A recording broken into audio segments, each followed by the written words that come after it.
Impeccable, pourquoi pas aussi Adou le Yartakabi, mon réalisateur personnel. Berthelin Toumba, la fille calme des médias, là pour vous. Pour nous représailles Sabine Baksualité, les Makambo et Tali, musique. En tout cas, je ne suis pas seule. Je suis avec les journalistes Jérémy Louemba, qui va essayer une fois de voir, de faire quelque chose dans Makambo Tali, analyse, côté dans Makambo et Tali, musique. Mais Ardu, tu peux m'aider que je puisse prendre bel et bien mon invité qui est Jérémy Louemba. Bonne papa. Bien maman, bonsoir à toi, bonsoir à toute la communauté. Je crois que vous allez bien. Merci, je vais bien. Allez, ça va, merci pour l'invitation. Toujours Kayo. Vraiment Jérémy, tu côté directement dans l'actualité Nabiso, tout le monde l'actualité belé. Autant bolé bien dans Mboka, autant bolé bien aux Uba moto qui toko, on dirait qui toko, autant bolé bien. Non, c'est vrai, sont dans la voiture, moi va tracasser les ali. Il comme vignette et autres et puis aux moins que ma barrière est à moi partout, embouteillage, chaleur, poussière. D'ailleurs, ton message. Non, bah chantier avec les temps aussi là. Volontaire Mokonzamboka, vous allez apprécier un mot parce que au rue Sanga Lelo, Sotambona Ngiri, Makala, Ngaba, Bumbu. Ba commune wana izaki ba commune moko reculé. D'accord. Izalaki similaire na ba village. Mais actuellement au monde que bah sali presque bah tronçon ebelé, bah route ebelé, bah zo fongo la Kinshasa.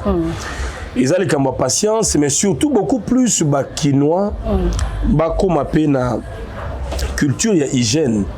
Ça dit que mouchoir na yo moko boyé, boire yango na poubelle, terrasser to caniveau, ils allaient poubelle té. D'accord. Ce qui détruit la capitale, ils allaient bah déchets.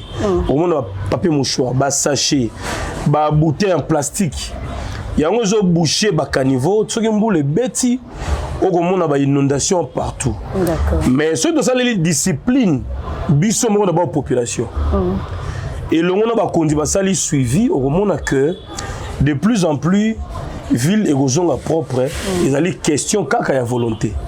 Voilà. D'accord. C'est pas vraiment l'actualité, comme moi parenthèse, parce qu'il faut te le bilan, moi beaucoup bien entre directement dans les actualités qui est en train de bouger le net, l'émission plutôt de l'artiste Ferregola, Naboso la politique, et puis ici émission net qui est en train de couper ça moi makambe bilé en tant que journaliste, en tant qu'analyste, tant autant qu'émission là, bah propos na yo et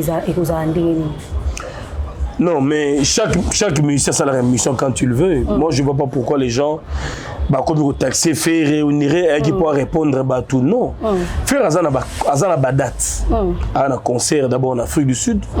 Un concert, il y a Bengi Hôtel Accor Arena le 4 avril. Il y a un concert le 11 juillet à Londres. Copperbox. Donc, il y a un programme. Vous comprenez?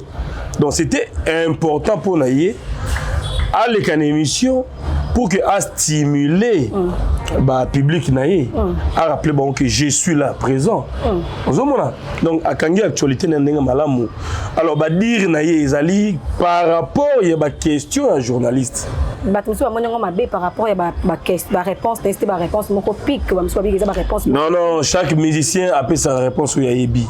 D'accord. Batounier sur la musique, l'évolution à rumba, la génération à venir, Batounier par rapport à la machine, au côté de la musique. Autotune. Autotune et autres, après si ma réponse taille. Les débats est commis au nom, faire ayaki kaka pour répondre Fali. Tant qu'on fallait répondre faire la TikTok, baloba qui pour l'année. Faire ça une émission en France 24 télévision, fallait un live na TikTok. Aux hommes un rapport exacté. Fallait y a le même à la longueur d'avance par rapport à musicien tout, et génération naïe, à musicien peut-être dans autotune tout consort. Non, alors déjà gagné dans autotune. Dans 5 ans, les musiciens sont plutôt au Sahel. Non, ça dépend. Papa Mbakou na belle voix naïe. D'accord. La performance naïe. Miliabel ti le loemba kitoko. Vraiment. Carluto embarga bien le sens autotune. Cindy le cœur embarga bien à celle autotune té comme n'ing fallait aujourd'hui la batouana. Et zande hier à comprendre que non, je peux jouer la facilité. Attends à ça l'entraînement, à ça la répétition, autotune et couvrir ma fausse note, ma demi-ton, ils ont permettre à ça la course naïe. Mais tu as dit les vidéos, moi sans autotune. Non, quand yemba capella ils ont problème, mais on parle des albums, des chansons, moni studio par exemple. c'est vrai que bien a beaucoup plus dans studio parce que ça arrangement mais autotune nous avons et na moi tricherie pe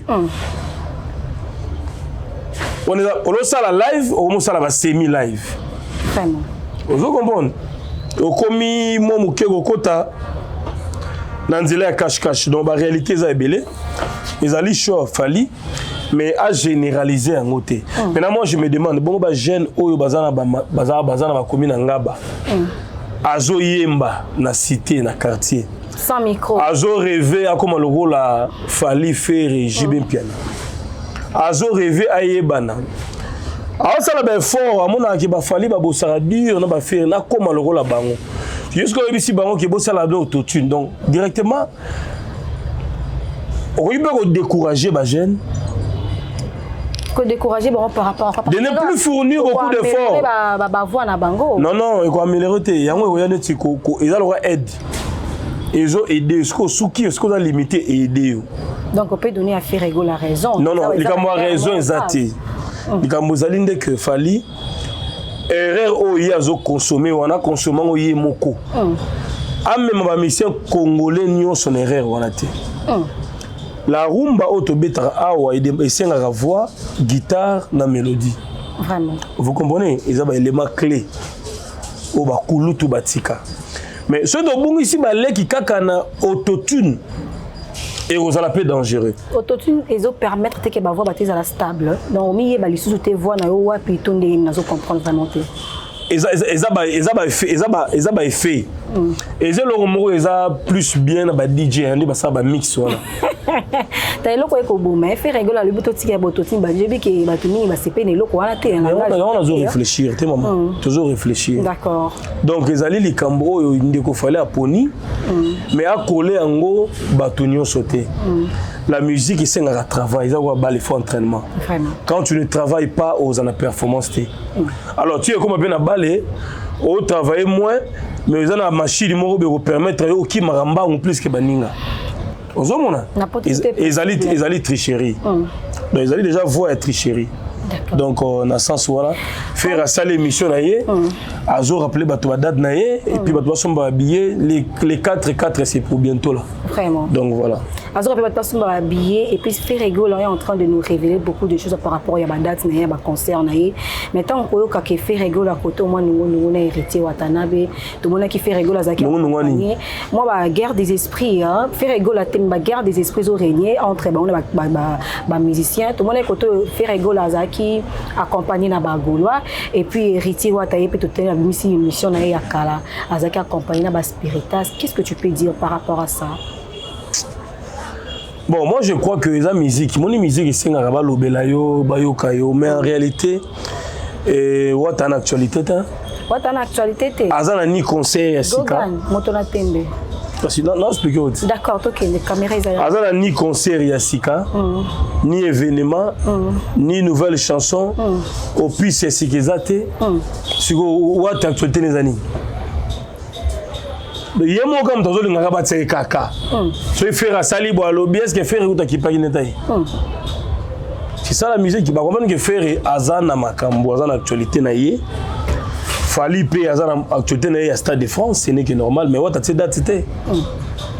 Par contre on a se stagné na polémique. A luka tsa ba date a créé ba nouvelle chanson et beta ndenge ba beme beta. Ndenge gombe na gombe c'est peli sabiso. D'accord. Ozomona. Alors what a continué na va ba polémique ti pas au mona ka comme ça la autotune. Travail kiti berere comme belé donc voilà ba réalité za moi belé ngala on peut se conseiller il faut aller beaucoup plus déterminé azamo na wenge faire az adversaire à votre faire az ene naie tant faire bandi musique wata za na ndaku et puis wata rejoindre ba faire boya kango faire égale le baza ya mukolo malgré tout ba faire ba encadrer ba la gisi nzela ba yembi na ye ba faire ba tiki maison mère wata récupérer pérenne à continuer ba faire ba sala ba les marquis ba sala ba mouvement kala ba 20 ans de carrière wata bimi kala mingi 3 à 4 ans donc voilà ils ont la réalité. Il faut quand même tant qu'on ça le débat polémique il faut respecter baïné faire azana dimension élevée vraiment azan chanteur il y a classe mondiale koyemba naye ils ont troublé même Africain.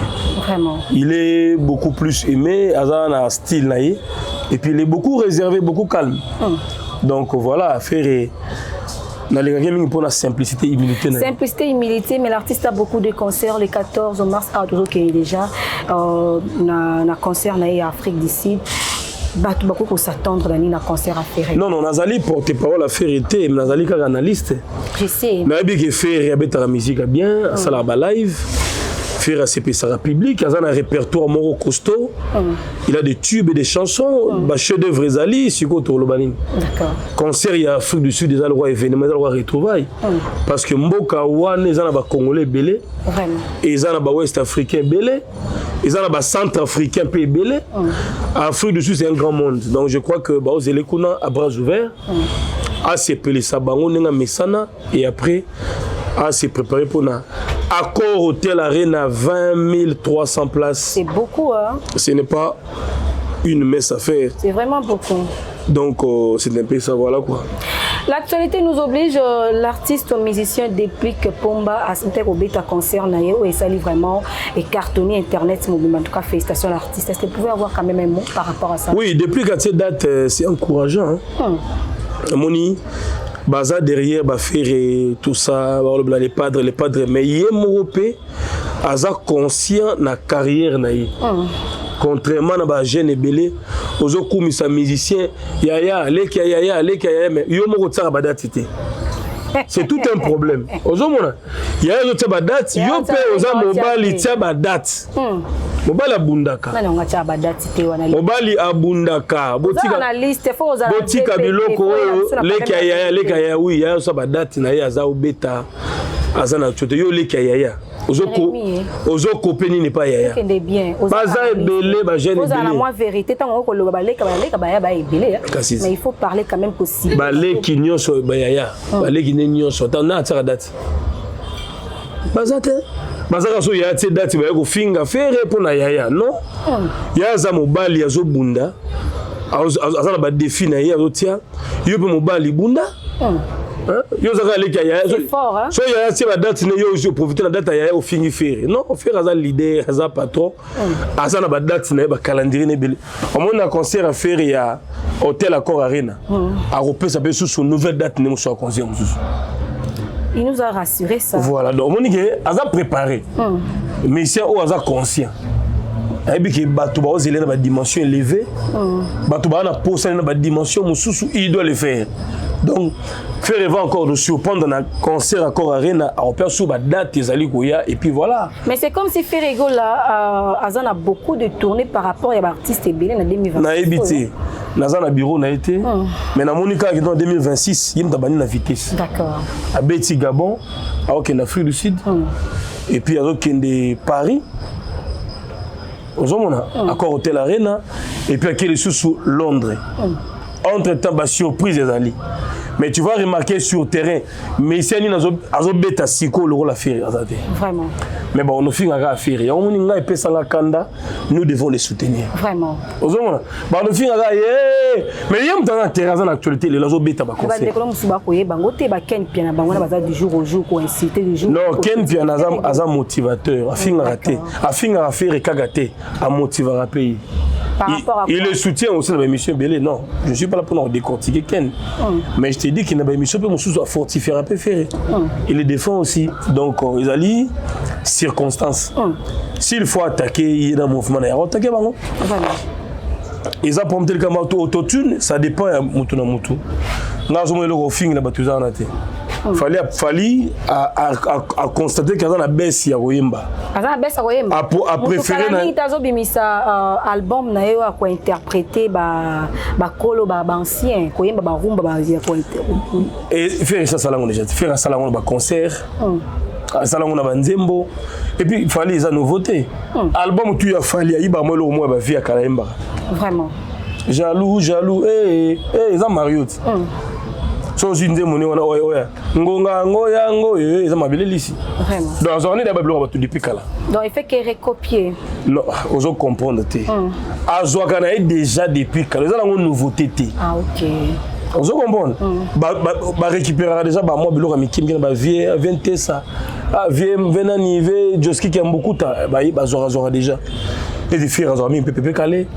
Azora Papa Wemba, azora pe Carlito. On est ça va ligner naïe. D'accord. Aux hommes donc à chacun son tour. So il fallait ça là on peut ça pour la fête. Il y a beauté musique à Congo. En tant que journaliste analyste, quelle différence que tu peux faire entre Fally Ipupa, Ferrego, la Maître Gims, les trois là? Non, Maître Gims Azali star planétaire. Donc il est connu à travers le monde. Vraiment. Soit qu'il y a Inde, Corée, Japon, Chine, Hong Kong, partout bah, il est comme étant une star internationale.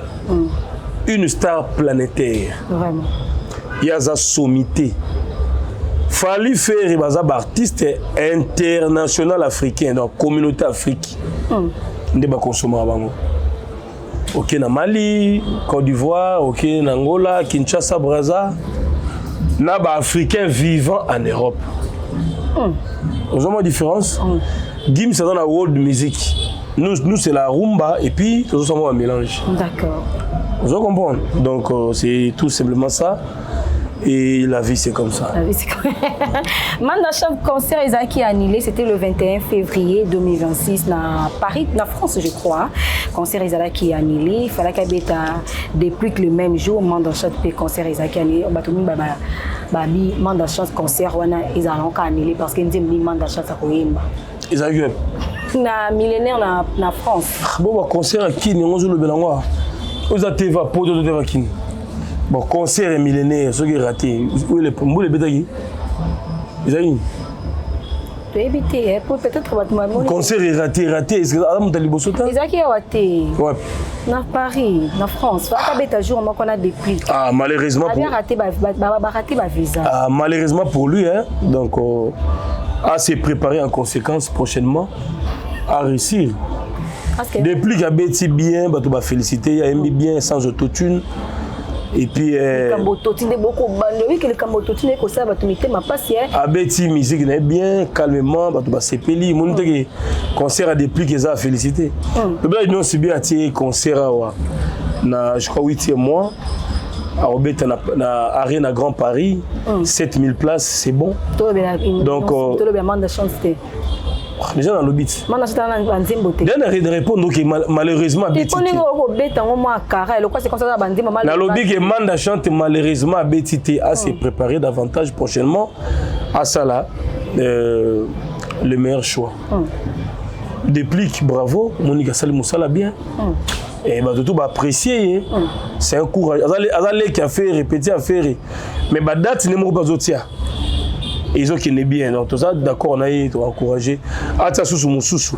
Ah qui n'est na. C'est qu'à soutenir pas Golo hein. Non, as musicien, on a fan là. On a fan. On dit bah mélomane na bonne musique, bazar na bon neutre. Sont bazar standard. Donc voilà. Affaire d'Ikobi, ça bouge le net aujourd'hui. Toi batté, batumsu babi, bazuba bois qui est là au côté a Fally Ipupa. Na bibete. Yo ebi kama d'Ikobi té. Mais bien dans côté, tu vas aux tricher. Tu te retrouves dans ça, aux tu dis Kobi, c'est quoi après? Non le bani. Ils ont bon tricheur, bateau bazarabing na apparence hein. Les gens qui aiment influencer les autres. Qui aiment tout ça alors que en réalité c'est pas le cas. Vraiment. Ils ont peut-être les toli pour la banque. Par rapport à concert il y a Koffi Olomide na Roi Baudouin en Belgique. Stade de Roi Baudouin en Belgique, Koffi Olomide va fêter 70e anniversaire naï. Ils allaient un événement historique. Bien sûr parce que on a célébrer date il y a naissance naïe. Et puis à célébrer carrière naïe. Mon longévité à Koffi, on doit en parler. À Oumeli na succès, na carrière, na ba chef d'œuvre. À Bimisi ban et belé, donc faut célébrer les grands mopao. Mais pourquoi au Kangama? Il y a ba date wana, faire koto le 12 juillet, y koto le. Est-ce qu'il y a Ibaki? Bon, faire koto encore le ba date wana banda kala Koffi Olomide za au courant na ngote. Kasi monter ka tomber na même date et puis ba décaler un jour après. Non, ils a ville Moroté, ils a pays Moroté, y a pas de problème hein. Faire azana Londres, y a za koto na na Belgique, donc voilà. Un jour après, il n'y a pas de souci. Hein. Donc, Bazana Bangoana, c'est la musique. Kofi, bravo à lui. Il continue toujours à vibrer, à faire vibrer la culture congolaise, en tout cas. Il va faire Kofi Olomide en cocaté parce que ton a la musique, il a une musique. Je crois que le lobby, il peut se comprendre. Non, moi je dis. Non, on a la bande de Kofi Olomide, mais par rapport à. Il ne faut pas dire qu'il n'y a pas de lobby. Non. Mais alors tu peux dire qu'il y a rien. D'accord. C'est quoi après? Bateau, on va aller. On a les mêmes gens qui concert à Fali dans le Stade de France. On peut faire un concert à Kofi. On peut faire un concert à Ferry. Les Congolais, les mêmes individus. Je pense que meeting, il y a Bemba, il y a Kabila Baké, Congolais donc là on le battre. Kofi jouera bien sans problème. D'accord. Par rapport à la musique, est-ce que la musique n'a pas évolué? Tu es quitter. Ouais, les questions faut être expert. Expert. Oui. Ils experts. Non, on est experts dans la musique. Ils sont analystes de la musique. Non, on a un point de vue dans la musique. C'est ça qu'on matin. Non, musique c'est qu'on progresse. Parce que mon qui tout ça n'a pas. Tout ça l'actualité. Pourquoi dans le Béliango? Oui. Par rapport à la polémique que Kolekana. Non, polémique est bandak. Il y a Betana, Babeti Kotoyo, Babeti Oyo. Leki polémique est bandak à l'avant au Botama. Kobeta pe bandak à la Lubanabiso. Non, mais bon, maman Wenge, Bundama Yota Ozalate, ok. Ils ont maman si qu'ils étaient. Donc c'est des bonnes guerres, c'est la musique. Ils ont course, il y a trône. Vous avez course, il y a trône. Donc il faut pas kata yongana fanda. Donc c'est juste ça. Ils ont monde de musique. Ils ont pour ça. Tu as compris. Tu as parlé des concerts, il a fallu pour pas des dates. La France. Mais oui, ils ont bientôt c'est la route. Toujours c'est le concert, on a total, ils ont événement les bosseurs congolais dans le Stade de France. Fallait va jouer, mais Torolinga betango bien, à se préparer, à aimer bien. À corriger les erreurs du passé, à ça marche bien, c'est tout. À corriger les erreurs, il y a des parce qu'il fallait pas tant habiter à concert, tout le monde entend des ça là plein. Non, bon, plein de lobini. Parce que on le erreur à cause. Bon, il y a la musique indéni, mais erreur ils ont sur demi-temps. Aux hommes là qui wembagi mabi ba organe, au monde a autotune be visible sauter, babilo on a tout faut arranger en gros. Makambo ils a la soin. Na sens wana. Aux hommes là donc ils attendent na yebete musique na phénomène combattant c'est Koufanango. Tout le monde est libre d'aller prester en Europe. Mais attends, le phénomène combattant, il fallait pas bêta quand tu es bango. C'est un phénomène combattant. Non, je réfléchir kaka. D'accord. J'ai réfléchi seulement que à Bétanaye, Ezali, le coup de musique à Congo, il n'y a pas de problème. D'accord. Qu'est-ce qu'on peut dire de Ferregola d'aujourd'hui par rapport à Ferregola Lobito? Ça a analyse. N'engi omoni la ka Ferregola ya kala. Na Ferregola ya les différences ces années. Bon, Azara Ferregola a changé na eloko ta baxi. Azara Ferregola maman, Azara chanteur. Il aime pas beaucoup parler, il aime beaucoup plus son travail. D'accord. Et puis na CPL parce que à Bandi 2026 on a vitesse. Et bah date Azara en avance que les autres. C'est aussi un point qu'on doit souligner. On doit bien un local. Bino no benga ki c'était ba warrior ne ba benga ka local na mutu na ba benga ka local bisote azana émission munene za na ngoka ba pic ba problème voilà c'est là que ça donc abandi ané bien je crois que tout peut ça étonner le temps qu'il faut et voilà quoi il y a un changement dans le sens que le lieu comme ba concert na poto ta date beta stade beta arena beta salle mythique moni moi nouveau vent et permettre un peu d'artistes de décoller autrement. Et ça bouge dans toutes les lignes, ce n'est que normal. Le concert, on dirait qu'il y a Tembe. On dirait qu'il y a Tembe. Je commence à répondre honnêtement. Là, on a bureau à faire arrêter. Il y a des concert, non, polémique, c'est bien. Concurrence, c'est bien. Non, non, tout ça m'a mis c'est belé. Et ça a fallu faire et pourquoi? Il faut une Osbi, Robinho, Gez Mawete, Rebo, donc tout le monde a un producteur naïe, Azana ba fanatique naïe, Azana calendrier naïe, jour où on a pris à livrer concert. Donc il y a de la place pour tout le monde. Le YouTube est remis combien? Nous, on a existé, non. D'accord. Donc, il y a de la place pour tout le monde. Tembete, mais il y a concurrence loyale. Yo beta, on a beti. Yo bina qui bien, bien. Et ça fait avancer notre culture, c'est ça. Parce que bino pe ba jeunesse ne beaucoup mais moi ba polémique wana bien ne beaucoup ça que le musique et kota na kata polémique bien ne boyena ba système ba tendance o aza kota mutu bo aza kota. C'est déjà mon a répété à mission moko. Seulement que dans l'ingrédient injustice. D'accord. Congolais ingrat, on ne sait pas reconnaître les efforts des autres. On bien ingrat quand on va faire. On comprend. D'accord. Donc c'est ça. Quand on ne reconnaît pas la valeur des véritables soldats à la culture nabiso, mon épée ça va passer. Mais nous on n'insulte pas. Tu remettez à chaque point la place nango, c'est juste ça. Et entre temps on conseille les artistes bah avancer, bah évoluer maman. Maman, merci beaucoup. J'ai aussi à faire aussi. D'accord, merci beaucoup pour nous répondre quand même l'invitation à Bisso, un message de la fin et puis on se... Non, merci à vous, merci à votre chaîne. Je crois que la première, mais la dernière fois. Pour ceux qui nous connaissent déjà, merci. Ceux qui nous suivent, merci. Commentez positivement. On est ensemble pour de vrai. En tout cas, s'il y a des suggestions et des conseils,